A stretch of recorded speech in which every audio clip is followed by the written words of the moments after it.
Oke semua, Assalamualaikum warahmatullahi wabarakatuh. Kami dari kelompok 2 akan menjelaskan terkait materi graf. Sebelumnya perkenalkan, nama saya Muhammad Arasya Amulkan. Saya Muhammad Askaluf Tansa.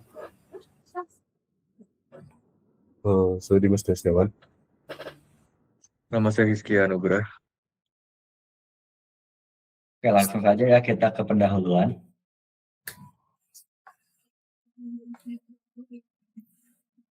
Ya. Teman-teman, graf ini ada dari masalah yang ada pada jembatan Königsberg pada tahun 1336. Permasalahannya yaitu, apakah mungkin melalui setiap jembatan tepat sekali dan kembali lagi ke semula? Di sini graf digunakan untuk mempresentasikan objek-objek diskrit serta hubungan yang ada di antara objek-objek tersebut. Boleh di next?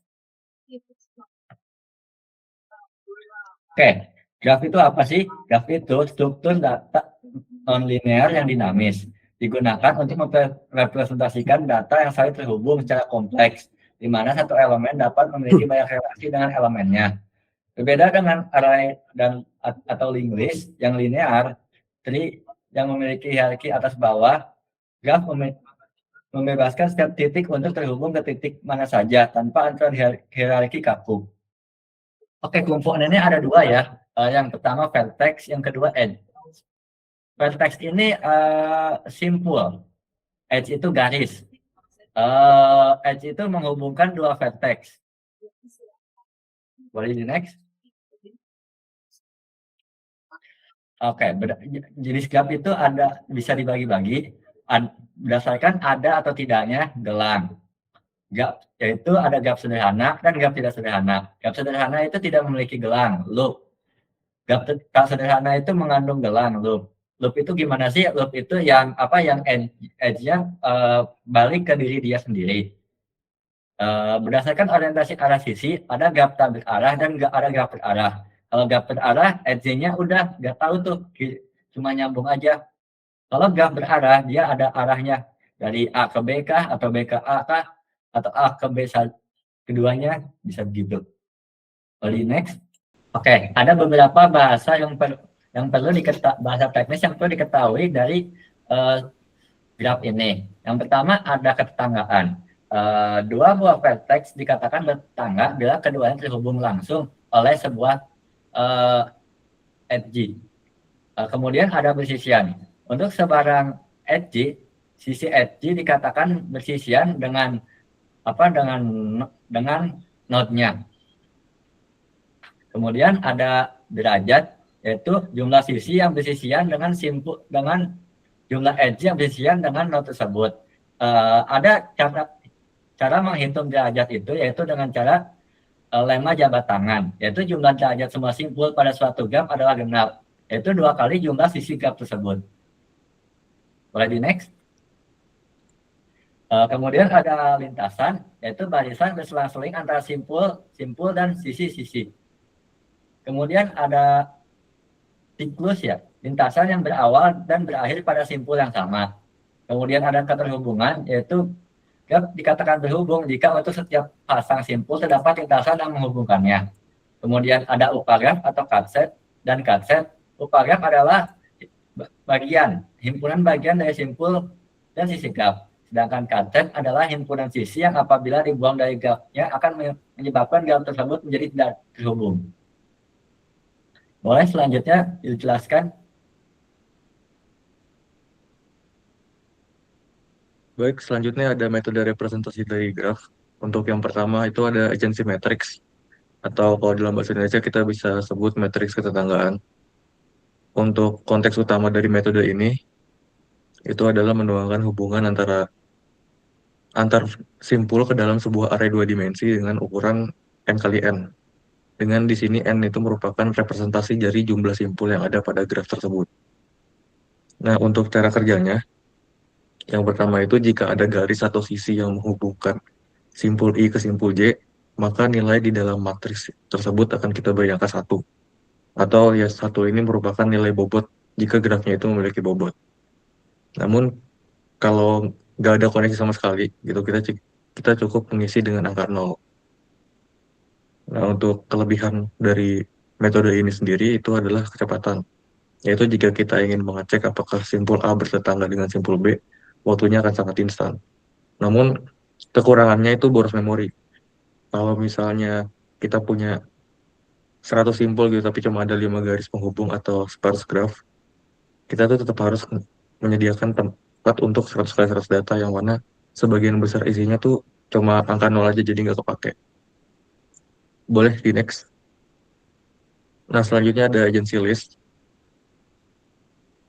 atau daftar ketetanggaan. Ini adalah solusi bagi masalah pemborosan memori pada matrix tadi. Gitu. Jadi, ya dia ada di dunia ini untuk mengatasi permasalahan yang sebelumnya muncul. Untuk konsepnya itu berbeda dengan matrix. Di sini kita mempresentasikan graf menggunakan sekumpulan linked list atau array of vectors. Jika di setiap simpul hanya akan menyimpan daftar simpul lain yang benar-benar terhubung dengan simpul tersebut. Nah, buat cara kerjanya, simpul A itu coba memiliki list berisi B dan C karena memang hanya ke sana ia terhubung. Nah, untuk simpul B itu memiliki list berisi A, C, dan D. Begitu juga seterusnya. Lalu kita tidak perlu mencatat angka 0 untuk hubungan yang tidak ada. Kita cuma perlu mengalokasikan memori untuk hubungan yang emang beneran ada. Untuk kelebihannya sendiri, jelas jauh lebih efisien dan hemat memori dibandingkan dengan metode sebelumnya. Namun tetap punya kekurangan, yaitu sedikit lebih lambat saat kita ingin mengecek hubungan spesifik. Misalnya untuk tahu apakah A terhubung ke D, komputer itu harus menyusuri daftar atau list milik A satu persatu sampai ketemu, atau sampai daftarnya habis. Boleh di next lagi.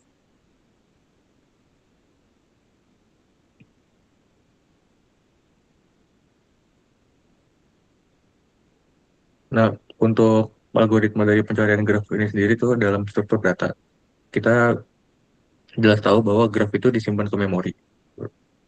Sedangkan lalu kita perlu menelusuri data tersebut. Dan ada dua pendekatan utama di dalam pencarian data ini, yaitu breadth first search atau BFS dan juga depth first search atau DFS. Nah, untuk BFS ini sendiri itu artinya adalah pencarian melebar. Itu di mana metode ini menyusuri semua tetangga terdekat pada level yang sama sebelum turun ke level berikutnya. Biasanya implementasinya itu pakai queue. Nah, untuk DFS itu dia berarti pencarian mendalam sesuai dengan namanya, yaitu metodenya menyusuri satu jalur sejauh mungkin sebelum mundur. Untuk penggambarannya boleh di next. Nah, ini ada penggambaran dari BFS dan DFS. Yang di sebelah kiri itu ada DFS, jadi dia bakal ngecek setiap sebutannya subtrace di sini ke bawah gitu. Jadi sedangkan BFS itu dia bakal ngecek tetangga-tetangga yang ada di level yang sama sebelum dia turun ke bawah. Kalau ibaratnya gedung gitu, dia tuh bakal ngecek kalau BFS itu dia bakal ngecek di satu lantai sama dari ruang pertama sampai ruang terakhir. Sedangkan kalau DFS itu dia bakal ngecek dari ruang 1 di lantai kelima, keempat, ketiga, kedua, ke satu baru ke ruang berikutnya.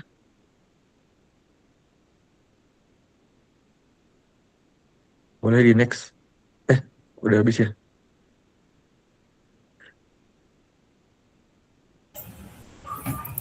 Baik, selanjutnya di sini saya akan sedikit menjelaskan mengenai bagaimana sih implementasi dari kedua algoritma tadi. Nah, jadi di sini yang pertama itu mungkin saya jelaskan dari algoritma BFS terlebih dahulu, yaitu breadth first search. Sebagaimana yang telah dijelaskan tadi, BFS ini tuh dia menelusuri dari tingkatan node yang satu tingkat terlebih dahulu sebelum dia lanjut menelusuri tingkatan selanjutnya. Nah, jadi pertama-tama yang kita butuhkan gitu dalam algoritmanya ya, secara algoritmanya itu ada dua, yaitu penyimpanan untuk node mana saja sih yang telah dikunjungi agar suatu node tidak dikunjungi berkali-kali. Lalu untuk penyimpanan kedua kita butuh tentu saja si queue-nya ya, karena BFS ini tadi dia menggunakan struktur data queue. Nah, jadi pertama-tama kita harus menentukan terlebih dahulu startnya itu mulai dari mana. Nih, misalkan kita mulai startnya itu dari node pertama. Di sini kita anggap A. Jadi A, B, C, D, E, F, G. Nah, dia startnya itu A. Nah, jadi kalau dalam codingan ini, jadi si A ini kita langsung push ke dalam queue atau ke dalam antrean. Nah, kita langsung centang dia telah dikunjungi, kita tandain agar dia tidak dibaca lagi di iterasi selanjutnya. Nah, kita masuk ke perulangan menggunakan for while, menggunakan while. Disinilah proses iterasinya terjadi. Nah, di sini ada kita ambil si antrean yang tadi kita masukkan, kita ambil frontnya. Lalu kita langsung pop. Mengapa kita langsung pop? Karena kita menggunakan antrean ya. Kalau kita tidak pop yang tadi kita masukkan, dia akan terus kebacanya ya pasti node A tadi terus, meskipun kita sudah masukkan node-node lain. Oleh karena itu kita harus langsung pop agar tidak terbaca lagi di dalam iterasi selanjutnya. Nah, lalu setelah pop kita tampilkan sudah node mana, dan selanjutnya di sini ada blok perulangan menggunakan for.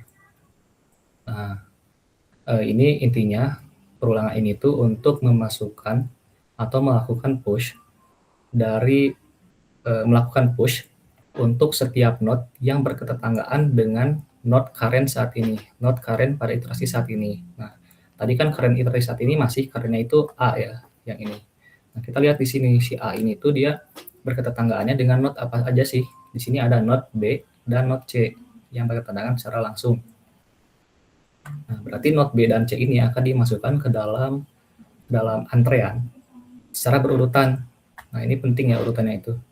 Jadi tadi urutannya itu adalah B dulu dan C. Karena Q itu first in first out, berarti iterasi selanjutnya kita akan current-nya itu berubah menjadi B. Nah, jadi sekarang B. Nah, B ini tadi kita ambil sebagai current, kita pop langsung, dan kita cek lagi nih, si yang berketetanggaan dengan B ini tuh ada apa aja sih. Nah, kita lihat di sini ada D dan juga E. Jadi D dan E ini masuk ke antrian. Nah, jadi sekarang itu kondisi si antriannya itu ada C, D, dan E. Nah, berarti selanjutnya, iterasi selanjutnya, kita lanjut ke C. C itu yang ini. Kayak tadi, selanjutnya kita lihat tetangganya apa aja. Ada E dan F. Lalu kita masukkan ke dalam Q. Sehingga antrian nanti akan sekarang kita mulai ke tingkatan ini berarti. D, E, F, dan G. Begitupun seterusnya. Ya, karena di sini dia udah tingkatan paling bawah, dia tidak punya ketetangan lagi, jadi dia hanya melakukan proses menampilkan ini aja. Jadi nggak ada yang dilakukan push. Karena di sini kalau kalian lihat di sini ada pengkondisian itu apakah sudah dikunjungi atau belum. Nah, itu untuk yang BFS ya. Jadi nanti urutannya itu A, B, C, D, E, F, dan G. Itu untuk urutan traversalnya kalau kita mulai dari A. Nah, sekarang kita lanjut ke algoritma kedua, yaitu depth first search. Dia menggunakan stack, struktur data stack. Jadi intinya depth first search ini dia akan menelusuri si subtree per subtree. Jadi subtree itu ini. Kalau dalam gambar ini subtree pertama, ini subtree kedua yang warna biru. Nah, kurang lebih algoritmanya sama, tapi ada yang berbeda juga tentunya. Tapi yang sama itu di sini kita memerlukan dua buah penyimpanan. Yang pertama itu ada dikunjungi dan juga stacknya kayak tadi. Di sini kita coba tadi dimulai dari A kayak seperti yang kasus sebelumnya. Nah, kita di sini ada pengkondisian apakah itu sudah dikunjungi atau belum. Nah, jika dia belum dikunjungi, berarti kita kunjungi dia dan kita tandain dia udah dikunjungi. Berarti tadi si current-nya sekarang itu A kan, top kan. Dia stuck top itu berarti ya yang terakhir dimasukkan. Kita langsung pop juga sama seperti tadi. Dan di sini yang berbeda itu terdapat pada blok perulangannya yang perbedaannya cukup signifikan. Tapi sama, ini itu untuk memasukkan node yang berketetanggaan dengan nilai current saat ini. Kan nilai current saat ini berarti A. kita lihat yang berketandangan itu ada B dan C. Namun ada yang berbeda di sini dalam bagaimana dia menyimpan ke dalam tumpukannya. Di sini seperti bisa yang kalian lihat, dia menggunakan for loop decrement, yang berarti dia memulainya itu dari yang akhir terlebih dahulu. Maksudnya itu ini kan A, B, C. A berketandangan dengan B dan C. Berarti yang dimasukkan di sini kalau menggunakan decrement tadi C terlebih dahulu, baru B. Nah, ini penting karena cara kerja stack itu sendiri dia akan memanggil top itu dari nilai yang terakhir dimasukkan. Nah, karena kita ingin B-nya itu dipanggil terlebih dahulu di iterasi selanjutnya, oleh karena itu kita harus balik dalam memasukin ke si stacknya. Nah, jadi sekarang stacknya itu kondisinya ada C dan B, topnya B, sehingga di iterasi selanjutnya karenanya itu adalah B. Lalu nanti ditandain, lalu kita cek lagi, masuk ke for loop lagi. B itu dia kedatangannya sama siapa aja sih? Di sini ada 3 dan ada D dan E. Seperti biasa kita masukkannya dari E dulu, berarti E dan D. Jadi sekarang kondisi stacknya itu C, E, lalu D. Nah, karena tadi yang terakhir dimasukkan itu kan berarti topnya itu ada di E, ya, di E. Jadi ini ada menjadi node ketiga yang kita kunjungi. Jadi nggak ada tetangga lagi, skip. Ini di pop, berarti di bawahnya itu ada ada E maksudnya. E juga sama, kita pop, udah dikunjungi. Nah, udah habis semua subtree di sini nih. Nah, kita berarti sekarang lanjut ke subtree yang kedua. Di sini tadi adalah C. Nah, ini yang beda kan, sekarang tadi kita iterasinya per subtree. Sekarang masuk subtree kedua dari C dan seterusnya ke bawah, kurang lebih prosesnya pasti sama dengan yang subtree sebelumnya. Nah, mungkin untuk seperti itu ya, jadi akhirnya nanti si urutannya itu, urutan traversalnya A, B, C, D, E, F, G. Nah, itu untuk yang DFS atau depth first search. Nah, di sini juga ada agency matrix atau matriks ketetanggaan. Tadi sudah dijelaskan ya. Dan sebenarnya ini tuh menjadi fondasi dalam bagaimana si sistem ini tuh dia bisa tahu mana aja yang berketetanggaan. Nah, bisa kalian lihat di sini di codingannya itu dia ada manggil array 2 dimensi matrix. Dan ini tuh adalah array si matriks ketetanggaannya yang ini. Oleh karena itu makanya dia tahu oh si A ternyata berketetanggaan dengan B dan C, si B dengan E dan F gitu. Jadi dia sebenarnya di sini juga menggunakan agency matrix pastinya. Lalu selanjutnya ada agency list. Ini sebenarnya sama aja fungsinya dengan agency matrix, hanya beda bentuknya saja. Di mana ini menggunakan list, kalau tadi menggunakan matrix. Jadi kedua ini itu mempunyai kelebihan dan kekurangannya masing-masing yang sudah dijelaskan tadi. Nah, mungkin itu aja untuk penjelasan dari codingannya dan implementasi kodenya. Selanjutnya masuk ke bagian terakhir.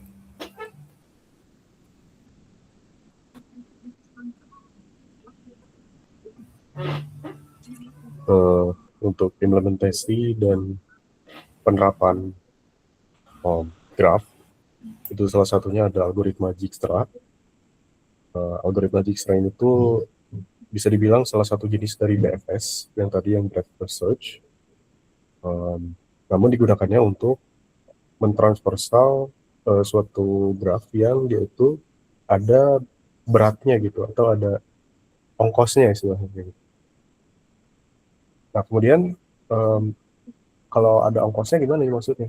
Nah, algoritma Dijkstra itu digunakan untuk mencari rute ataupun cara transversal yang dia itu paling murah gitu. Atau graf yang punya ongkosnya itu atau graf yang punya berat ini itu disebut juga sebagai graf berbobot.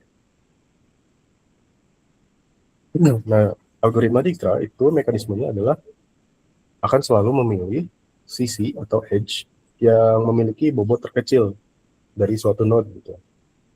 Nah, berarti kebayang dong nanti saat penggunaannya itu kita akan menggunakan adjacency list atau adjacency matrix. Nah, itu digunakannya untuk apa? Ya karena ini untuk mencari rute tercepat, bisa digunakan untuk bikin Google Maps sendiri misalkan, atau dan lain-lain ya. Nanti udah ini kita akan bahas next. Nah, jadi ini salah satu studi kasus dan implementasi praktisnya. Kita bisa menggunakan graph untuk memetakan topologi jaringan lokal. Nah, jadinya kan kalau kita kembali ke mata kuliah di semester sebelumnya, kita belajar mengenai jaringan komputer. Jadi kita juga waktu itu menggunakan software Cisco untuk visualisasi. Di sana kan ada end device, kemudian end device tersebut dihubungkan ke switch misalkan. End device dan switch tersebut bisa kita representasikan sebagai node, gitu, sebagai vertex, sebagai simpul.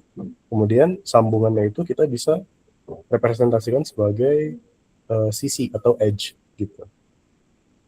Nah, terus implementasi praktisnya bagaimana? Kita bisa menggunakan sekali lagi adjacency list ataupun adjacency matrix untuk memetakan bagaimana si end device ataupun perangkat-perangkat yang ada di jaringan ini terkoneksi satu sama lain gitu.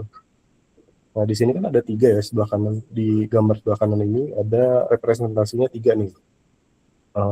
Jadi ada adjacency list untuk graf yang tidak berarah. Ya, jadi setiap node-nya, setiap vertex-nya itu kita buat gitu. Jadi siapapun tetangga. Oh ya, kalau mau jelasin, jadi adjacency list ini tuh adalah daftar ketetanggaan ya.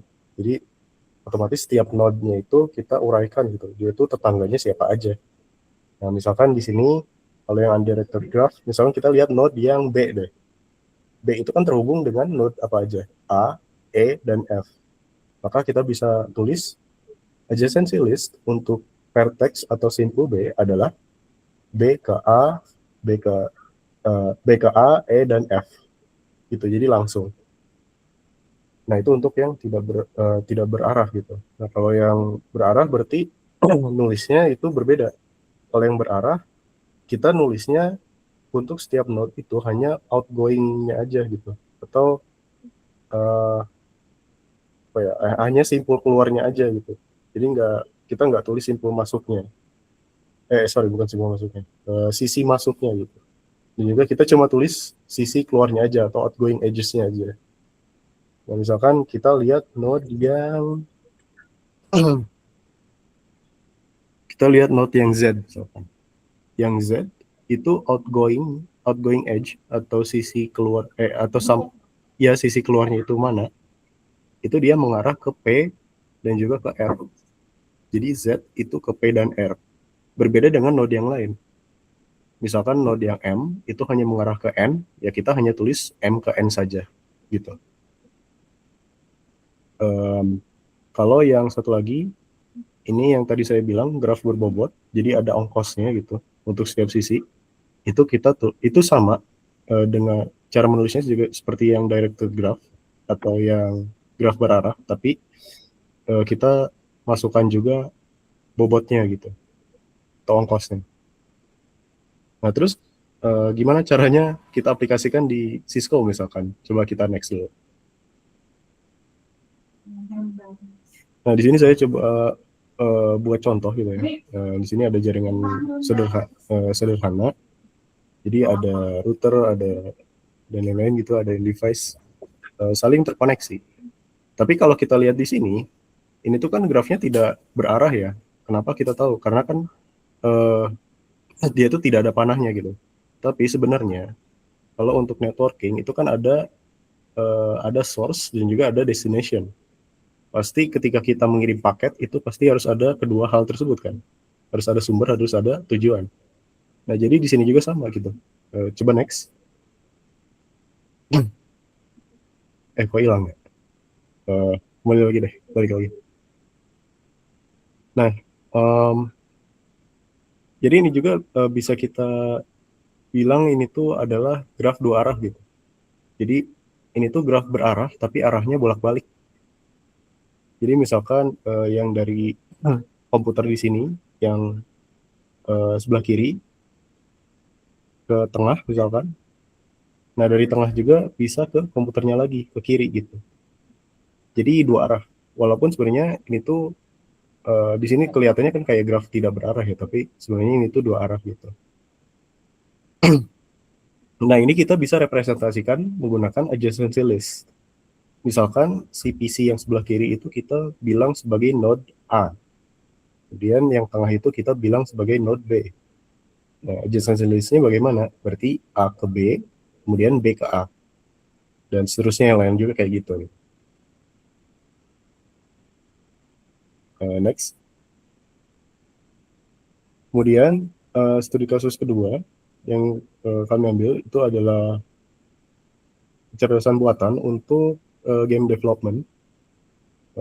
Kita bisa membuat logika pergerakan NPC atau logika pergerakan pemain gitu ya, atau karakter dalam game tersebut itu menyusuri peta dengan cara kita menggunakan algoritma transversal graph yang tadi, entah itu BFS, DFS ataupun Dijkstra, supaya karakter tersebut bisa bergerak ke suatu titik dengan rute tercepat gitu. Kalau rute tercepat biasanya Dijkstra sih, Dijkstra atau A-star. Nah, seperti itu implementasi praktis dari teori graf. Next. Ya, saya kembalikan.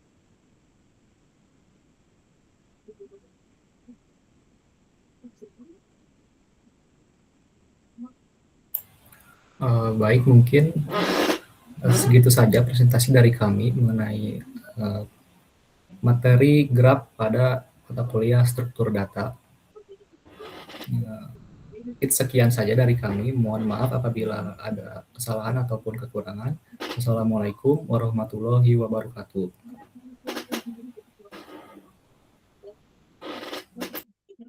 Itu matiin dulu recordnya.